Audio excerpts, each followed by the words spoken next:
1544 akhlak yang buruk yang harus dihindari. Wa an Muadz bin Jabal radhiyallahu anhu qala Rasulullah SAW, man ghayyara akhahu bi dhanbin lam yamut hatta ya'malah.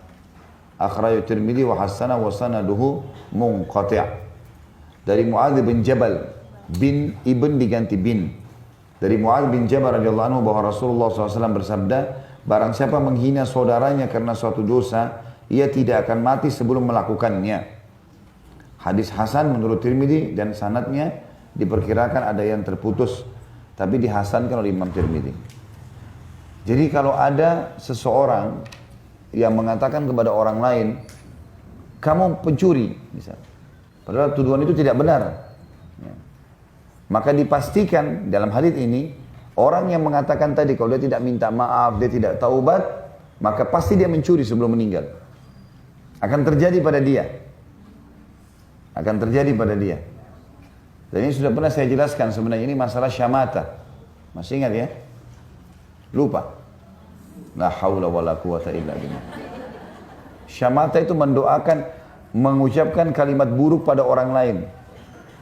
Yang pernah saya sampaikan, Umar bin Khattab bilang kalau seorang wanita hamil lewat depan saya, lalu saya bilang, perutnya besar ya, saya takut Allah membuat saya hamil.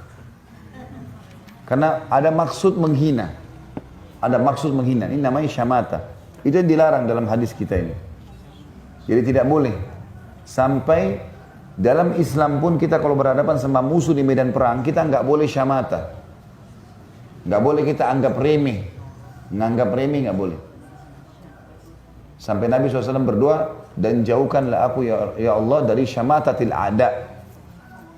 Dari penganggap remehan terhadap musuh. Karena menganggap remeh mereka, dosa kita kepada Allah membuat mereka bisa menang. Jadi jangan pernah menganggap remeh orang lain, menjatuhkan orang lain. Kalau kita lagi naik mobil kita baru, di sebelah kita ada mobil tua, syaitan bisikin, tuh mobilnya orang buruk sekali ya, tua lah apa segala. A'udzubillahi minasyaitonirrajim.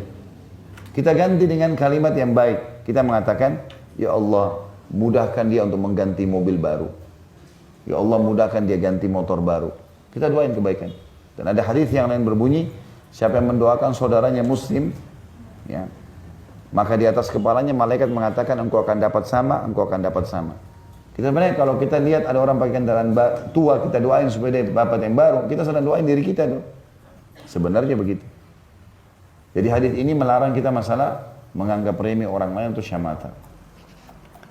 Ini tidak boleh. Dan siapa yang menuduh-nuduh ini, menganggap remeh ini bisa terjadi padanya. Oleh karena itu selalu kalimat yang keluar dari mulut kita kebaikan.